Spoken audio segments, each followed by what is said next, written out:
napakasakla palang umibig sa babaeng alam mong hindi ka magugustuhan. At masakit pag nakikita mo na nagsusubuan, naglalambingan silang dalawa ng biip niya. Wala kang magawa kung hindi tanggapin, walang puwang sa isip niya, na maisip niya na merong puso na humahapde. Sa tuwing ang labi ng iyong mahal sa'yo'y dumadampe, parang ako'y aping-ape. Wala kong malapitan kung hindi ang alak lang at ang pulutang papaitan na nagbibigay ng kaginawa ang panandalian upang maunawaan ang ginawa kong kamalian. Ang agawin ka sa kanya at ikaw ay sulutin, at ang pagsasama nyo na maayos ay gustutin. Alam ko na gusto mo rin, ngunit bawal kasi malito. Ngunit kung iiwan ka na niya, lika ako'y nandito. Halibang magmahal sa'yo ang katulad ko.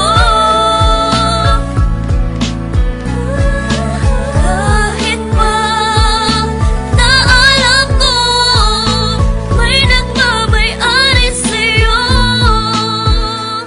Ilang bote ng alak ang inubos ko't itinaob upang kahit papano ay lumakas ang aking loob. Ngunit bakit ganun pa rin, wala pa ring ipinagbago. Di ko magawa ang aking mga ipinangako, na hindi na kita guguluhin pa at lalapitan. At ibibigay ko ang hiling mo na katahimikan sa piling ng iyong minamahal na walang ginawa kundi saktan ka at paluwain lang ang iyong mata. Wala akong magawa kundi ikaw ay unawain na ikaw ay nagmahal at siya ay mas nauna sa'kin. Kung kaya nilawakan ko na lang ang aking isipan, at doon nasabi kong ba't ko ba pinagsisiksikan ang sarili ko sa taong di ako pinahalagahan. Nagmagmahal pala sa tulad mo'y isang katangahan, ngunit hindi pa rin nagbabago, ikaw pa rin. Kung iiwan ka niya, nandito ko, handa kang tanggapin. Halibang magmahal sa'yo ang katulad ko.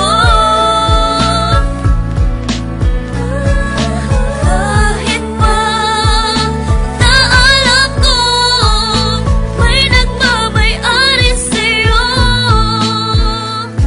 Mabigat man ang problema na sa'kin ay dumaan, mahirap man kailangan kong bitawan upang gumaan. Yan ang aral na natutunan ko buhat ng matauhan, dahil pala sa'kin kayong dalawa'y nagkatampuan. Kung kaya iiwas na ako, yun na ang aking pasya. Wala nang magsasabi sa iyo nang iwan mo na siya. Wala nang magdetect sa'yo gabi-gabi bago matulog. Di na magsasabi ng banging ka ba kasi nahulog na ako sa'yo. Wala na sa iyo nga aligay, pag magmumura ka wala nang tatapik sa iyong bibig. Sa tuwing magkikita tayo, di na ako sa'yo lalapit. Pag sa